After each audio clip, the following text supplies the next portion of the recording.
इतिहास आहे आत्मा मात्र इतिहासाचा असेल. कारण काही व्यक्तिमत्व काळाच्या पलीकडे जातात, त्यांना विस्मरण नसतं, त्यांना मृत्यू नसतो, ते पर्वतासारखे उभे असतात. मैत्रिणींनो सह्याद्री पुन्हा जागा झाला आहे. आज महाराष्ट्राची माती पुन्हा तरतरते आहे, कारण आज त्या सिंहाचा जन्मदिवस आहे ज्याने गुलामगिरीतून स्वातंत्र्य निर्माण केले आहे. नमस्कार, मी शिवकन्या स्वरांजली गडस. सर्वप्रथम छत्रपती शिवाजी महाराजांना वंदन करून मी माझ्या मनोगतास सुरुवात करते. आपण आज स्वातंत्र्यात जगतो. आपल्याला मुक्तपणे बोलण्याची, मुक्तपणे वावरण्याची, मुक्तपणे प्रश्न विचारण्याची, सर्व काही मुक्तपणे करण्याची संधी आहे. मात्र एक काळ असा होता ज्या काळी स्वतःच्याच भूमीमध्ये पाय ठेवायला भीती वाटत होती. अशा काळी अन्याय होते, अत्याचार होते, आशा मात्र उरली नव्हती. त्यावेळी 1630 साली अंधाराला चिर देऊन एक सूर्य जन्माला आला. त्याचं नाव शिवाजी. अरे विचारा त्या सह्याद्रीला, विचारा त्या डोंगराळ वाटांना, कसा होता माझा शिवबा. समुद्राला उधाण द्यावं त्याचं सह्याद्रीच्या कडेकपारीसारखं नेतृत्व होतं छत्रपती शिवाजी महाराजांचं. अहो, बंदुकीच्या धाकावर अनेक वाघांना माणसासारखं जगायला शिकवणारी माणसं मी बघितली, पण माणसाला वाघासारखं जगायला शिकवणारा एकच वाघ मी पाहिला. त्यांचं नाव शिवाजी. मी तुम्हाला छत्रपती शिवाजी महाराजांच्या आयुष्यातील एक प्रसंग सांगते. जेव्हा छत्रपती शिवाजी महाराज रायगडावरती होते, अंधार पडत चालला होता, संध्याकाळ होत चालली होती. त्यावेळी तरुण मावळा महाराजांकडे येतो. महाराजांना म्हणतो, महाराज, आपण ज्या साम्राज्य विरुद्ध लढतो आहोत ते साम्राज्य फार मोठं आहे. सैन्य जास्त आहे, साधनं जास्त आहेत. आपल्याकडे मात्र सैन्य सुद्धा कमी, साधनं सुद्धा कमी. आपल्याला विजय कसा काय मिळेल? महाराज म्हणाले, सैन्याने युद्ध जिंकता येतं, पण विश्वासाने इतिहास घडवता येतो. आणि हाच इतिहासाच्या पानावर, रयतेच्या मनावर, मातीच्या कणावर आणि विश्वासाच्या प्रमाणावर आजही जिवंत आहे.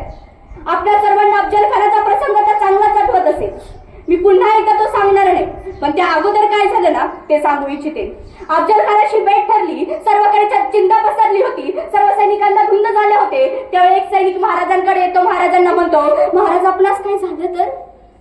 त्यावेळी महाराज म्हणतात, अरे मी जर माघारी आलो ना तर हे स्वराज्य पुढे जाईल, आणि मी जरी नाही आलो ना तर हे स्वराज्य थांबणार नाही. कारण ते म्हणतात ना, सच्चा नेता वही होता है जो अपने जीवन से भी बड़ा लक्ष्य चुनता है. तलवारों से नहीं इरादों से जीती हुई थी. अरे तलवारों से नहीं इरादों से जीती हुई थी वो एक राजा नहीं, पूरी सोच जीत हुई थी. झुक गया वक्त भी जिनके साहस के आगे,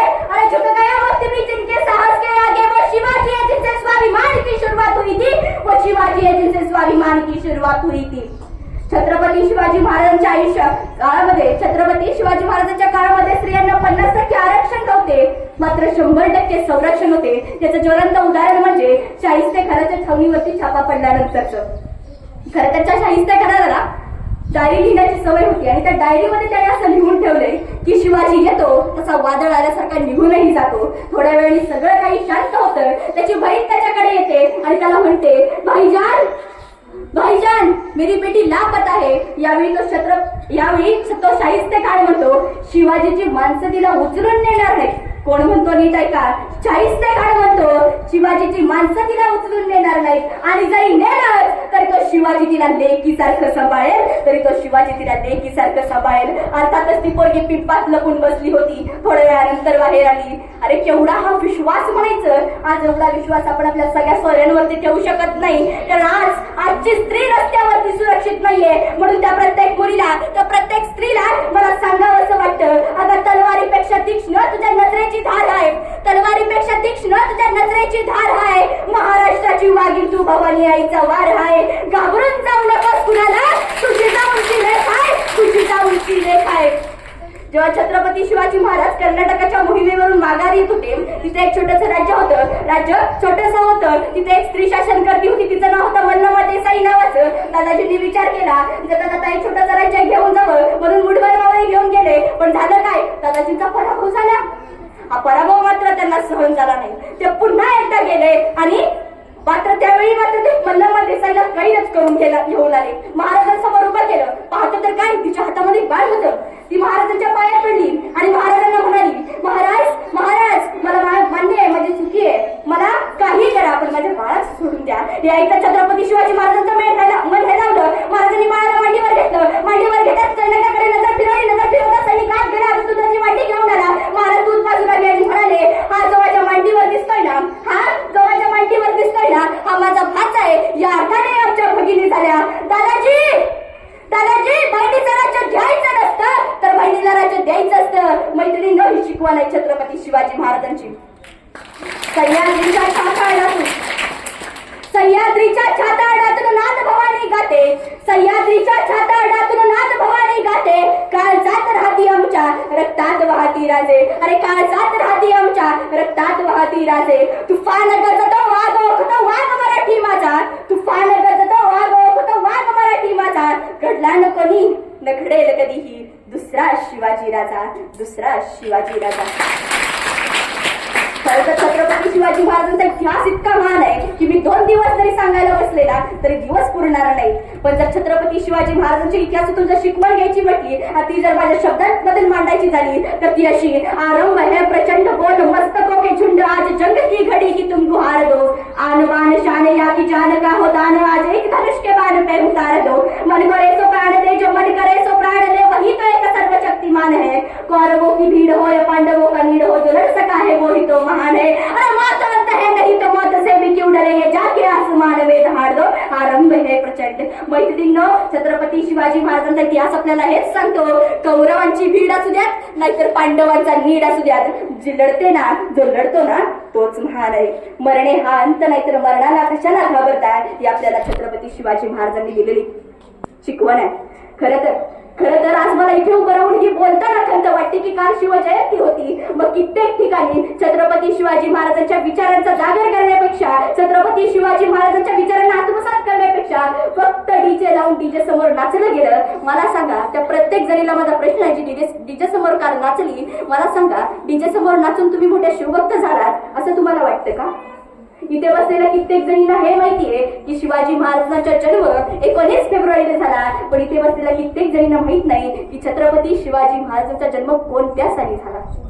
आज माझ्या पुढे बसलेल्या प्रत्येक तरुणीला हे माहितीये की व्हॅलेंटाईन्स डे कधी असतो, चॉकलेट डे कधी असतो, टेडी डे कधी असतो, पण माझ्या समोर बसलेल्या या तरुणीला माहिती नाही की राज्याभिषेक दिन कधी असतो. खरं तर आज प्रश्न हा नाही की छत्रपती शिवाजी महाराज कोण होते. आज प्रश्न हा आहे की आपण छत्रपती शिवाजी महाराजांच्या विचारांना जपतो आहोत का? अरे काळ असा होता ज्या काळी छत्रपती शिवाजी महाराजांच्या एका शब्दाखातर घोडखिंडी शत्रूचा धुवा उडत होतो एकटा बाजी, कोंढाण्यावर सिंहासारखा लढत होतो एकटा तानाजी, स्वामी भक्तीसाठी कवला करतो तो मुरारबाजी, दिल्लीतून पुण्यात एका तासात घोडा घेऊन येतो त्याचं नाव संताजी. अरे मग कुठे गेला संताजी, कुठे गेला तानाजी, कुठे मी सांगते. मुलीला प्रपोज केलं पण तिने रिजेक्ट केलं म्हणून, मुलाला प्रपोज केलं पण त्यांनी रिजेक्ट केलं म्हणून, आमच्या पेपरमध्ये नंबर नाही आला म्हणून, आम्ही खेळायला गेलो पण मला गोल्ड मेडल मिळालं नाही म्हणून, इतक्या छोट्याशा कारणावरून आजचा तरुण त्या दारूच्या बारमध्ये जाऊन दारू पीत बसतो. एवढ्याने सुद्धा जर त्याचं यश पचनी नाही पडलं तर त्या बंधाऱ्यावरती नाहीतर फाशी घेतो आणि आत्महत्या करतो. मला सांगा, तुमची तर आधुनिक पिढी ना, मग तुम्ही हे कसं काय विचारता की हार के भी जीतने वाली को बाजीगर कहते हैं, मग हारल्यानंतर आत्महत्या कशाला करता? अरे छत्रपती शिवाजी महाराजांचा इतिहास आपल्याला शिकवण देतो की अपयशाने ना खचून न जाता, आत्महत्या न करता त्या अपयशासमोर जाऊन झुकेगा नाही सारा मन, जो यशाचं शिखर गाठतो ना तीच खरी शिवकन्या, तोच खरा शिवभक्त. खरं तर पण आज हे होईल कसं की आमच्या तरुणांच्या हातातून तो मोबाईलच खाली पडत नाही तर यापुढचा विचारच आम्ही करत नाही. आम्ही फक्त म्हणण्यापुरता झुकेगा नाही सारा म्हणतो, पण त्याच्या मागचा विचार कोणी कधीच करत नाही. मैत्रिणींनो, आज आपल्याला तलवार घेऊन लढायचं नाहीये, युद्ध करायचं नाहीये. आज आपल्याला फक्त आपल्या अवगणांवर मात करून छत्रपती शिवाजी महाराजांच्या विचारांना आत्मसात करायचंय आणि त्यांच्या विचारांवर, मूल्यांवर आपल्याला चालायचंय. खरं तर छत्रपती शिवाजी महाराज असते तर ते आपल्याला म्हटले असते की आज तुला तलवार घ्यायची गरज नाहीये, आज तुला तलवार घ्यायची गरज नाहीये, पण ध्येय गाठण्यासाठी एक ध्येय वेळ व्हायचे. पण आमच्या इथं ध्येय वेळा कसं काय होणार? आज 10वीत गेलेल्या मुलीला जाऊन विचारलं की बाई तू पुढे होऊन काय होणार आहे, तर ती अजून सुद्धा म्हणते मी काय अजून ठरवलं नाही, कसं काय होईल. पण महाराज मी तुम्हाला शब्द देते, मी फक्त तुमचा इतिहास वाचणार नाही, बोलणार नाही, ऐकणार नाही, तर तो माझ्या कृतीतून जिवंत ठेवणार आणि इतरांनाही जिवंत ठेवायला सांगणार. शेवटी इतकंच म्हणते, इंद्राजी मी जग पर